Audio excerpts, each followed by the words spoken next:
नमस्कार साथियों, मैं आपका दोस्त मोटिवेशनल स्पीकर डॉक्टर उज्जवल पाटनी। एक बात बताओ यार, क्या आप आलसी हो? क्या आप थोड़े स्लो लिथार्जिक हो? क्या कभी आपके near and dear family member, आपके टीम मेंबर्स इन्होंने बोला यार बहुत स्लो हो, बहुत आलसी हो? या कभी कभी आपको थकान आ जाती है, ऐसा लगता है कि कुछ करने का मन नहीं? यहाँ पर मैं आज आपको एक ऐसी जापानीज फिलॉसफी शेयर करना चाहता हूँ जिसमें 3 सिद्धांत हैं। और यकीन कीजिए, यदि पूरा जापान तेज गति से भागता है, यदि जापानीज लोगों को लॉन्जेविटी के लिए जाना जाता है, एक्टिवनेस के लिए जाना जाता है, तो उसके पीछे यही सिद्धांत है। आज इन 3 सिद्धांतों को बहुत ध्यान से सुनिए और इस उज्जवल पाटनी शो के माध्यम से अपनी एक्टिविटी को कई गुना बढ़ाइए। जापानीज इस बात में बिलीव करते हैं कि आप काम पूरा करें या ना करें, यदि आप सिर्फ 1% करके भी आप इंटेंट शो कर रहे हैं, उससे भी आप एक दिन जीत जाएंगे। मान लीजिए आपने मॉर्निंग में एक्सरसाइज का सोचा, आप नहीं कर पाए, आपने पूरा फोकस नहीं किया, लेकिन क्या आप उठ के एक सिंगल पुशअप मार सकते हैं? क्या आप उठ के अपने घर के बाहर थोड़ा सा टहल के आ सकते हैं? क्या आप 1 घंटे की जगह महज 2 मिनट या 5 मिनट से शुरुआत कर सकते हैं? और क्या आप उस 1% को हर दिन कर सकते हैं? तो जापानीज कहते हैं कि जब आप 1% को 1 दिन करेंगे, 2 दिन करेंगे, तो तीसरे दिन अपने आप वो 2-3% होगा, फिर चौथे दिन, 5वें दिन 6-7% होगा। और यदि आप एक आध महीने उस 1% से शुरुआत करके आगे बढ़ते रहेंगे, तो जो दुनिया की सबसे बड़ी विनिंग एबिलिटी होगी वो होगी कंसिस्टेंसी। तो वो कहते हैं just show up, just try to do, incomplete doesn't matter. पूरा नहीं हुआ, ठीक से नहीं हुआ, अच्छे से नहीं हुआ, कोई बात नहीं, आपने शुरू किया, क्योंकि जीतेगा वही जो शुरू करेगा। तो वो कहते हैं लॉ ऑफ 1% का मतलब अपने बड़े लक्ष्यों के लिए आप यदि 1% भी काम करना शुरू करते हैं तो कम से कम सही दिशा में कुछ कदम तो चले, सफर थोड़ा तो कम हुआ, अपना कर देखिए। यानी पूरी तरीके से 0 करने की जगह सिर्फ 1%। बड़ी अनोखी लाइन है, डिसअपियर टू रिचार्ज।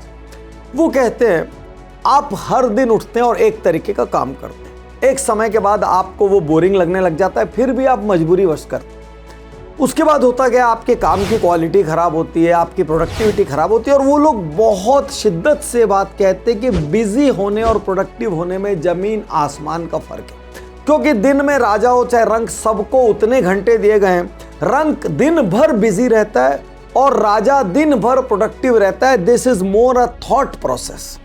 तो वो कहते हैं कि जब आपको लगे मुझे फटीग आ गया है, मैं एग्जॉस्ट हो गया हूँ, मेरे अंदर नए विचार नहीं आ रहे हैं, काम करने में मेरा पूरा फोकस नहीं है, मैं सिर्फ मजबूरी में कर रहा हूँ, उस वक्त कुछ वक्त के लिए डिसअपियर हो जाइए। हम वीआईपी में यही चीज़ अपनी फ्लैट हैबिट के माध्यम से सिखाते हैं कि जब किसी बड़ी चीज़ का सॉल्यूशन निकालना हो, कोई बड़ा चैलेंज हो, कोई बड़ी अपॉर्चुनिटी हो, तो अपने मेन ऑफिस से, अपनी कुर्सी से, अपने करंट इकोसिस्टम से आप डिसअपियर हो जाइए, किसी थर्ड जगह जाइए जहाँ फ्रेश थॉट्स आते हो। तो जापानीज कहते हैं जैसे ही आप डिसअपियर होते हैं और एक नई जगह, नए एनवायरनमेंट, नए इकोसिस्टम में पहुंच जाते हैं जहां वही सब कुछ सेम, वही कचकच चिल्लपो नहीं रहती, वही लोग, वही टॉक्सिसिटी नहीं रहती, अपने आप आपका दिमाग अपनी थिंकिंग एबिलिटी को, इनोवेटिव एबिलिटी को, क्रिएटिव एबिलिटी को और सबसे बड़ी चीज प्रोडक्टिव होने की एबिलिटी को लौटाता है। तो बड़ी ईमानदारी से अपने आप से सवाल पूछिए, क्या मैं एग्जॉस्ट हो रहा हूँ? क्या मैं थक रहा हूँ? क्या मैं हर दिन काम पे जाते हुए एक्साइटेड हूँ? क्या मैं नए प्रोजेक्ट, नई प्लानिंग, नई स्ट्रेटजी जो बना रहा हूँ वो खुद के लिए बना रहा हूँ कि महज दुनिया को दिखाने के लिए बना रहा हूँ? क्या मुझे काम करते हुए आंतरिक संतुष्टि आ रही है? यदि नहीं आ रही है तो काम की गुणवत्ता खराब करने की जगह डिसअपियर हो जाए कुछ दिन के लिए और फिर लौट के आइए अपने बेस्ट वर्जन में, रीइन्वेंट करके नए अवतार में। वो कहते हैं हर वक्त आपका दिमाग कुछ ना कुछ करता रहता है। आप सोचते हैं मैं एकदम रिलैक्स हूं और मोबाइल देख रहा हूं, लेकिन जब आप एक्चुअली मोबाइल देख रहे हैं उस वक्त आपके शरीर के सबसे ज्यादा अंग काम कर रहे हैं। आपकी आंखें सोच रही है, दिमाग प्रोसेस कर रहा है, कान सुन रहा है, मुंह एक्साइटमेंट दिखा रहा है, चेहरे की नसें फड़क रही है, कहीं इमोशनल मोमेंट है तो आंसू आ रहे हैं, कहीं पे टफ मोमेंट है तो एक्साइटमेंट बिल्ड हो रहा है। तो बहुत सारा बॉडी पार्ट फंक्शन कर रहा है, ठीक। तो वो कहते हैं व्हेन वी से साइलेंस, वहाँ पर कोई व्यक्ति नहीं होना चाहिए, वहाँ पे कोई टेक्नोलॉजी नहीं होनी चाहिए, वो आपकी पुरानी गद्दी सीट नहीं होनी चाहिए, वो आपके पुराने लोग नहीं होने चाहिए, किसी किस्म की टॉक्सिसिटी नहीं होनी चाहिए। बस वैसी जगह पर यदि वहाँ सनलाइट हो तो वो 10x हो जाएगा, यदि वहाँ पे नेचर हो, कोई ग्रीनरी नज़र आ रही हो तो वो 10x हो जाएगा, क्योंकि ऐसे में नेचर की ताकत भी आपके साथ खड़ी हो गई। और उस वक्त केवल आपको साइलेंस में बैठना है और अपनी ब्रीथ्स को देखना है। कोशिश ये करना है कि बहुत सारे विचार ना आए, कोई दूसरा एंगेजमेंट ना हो, कोई प्लानिंग, कोई स्ट्रेटजी, कुछ नहीं हो। इसको कहते हैं burnout prevention strategy, micro progress through silence. तो यहां पर बड़ा सवाल ये उठता है, आप कौन सी जापानीज फिलॉसफी को आज से अपनाने जा रहे हैं? यदि कहीं भी लो एनर्जी महसूस करते हैं, थका हुआ महसूस करते हैं, काम में मन नहीं लगता, बहुत सारे डिस्ट्रैक्शन से आपको लगता है मैं अपना बेस्ट परफॉर्म नहीं कर रहा हूं, तो ये निर्णय कल और परसों पर मत टालना, आज अभी इसी पल ये निर्णय लेना है।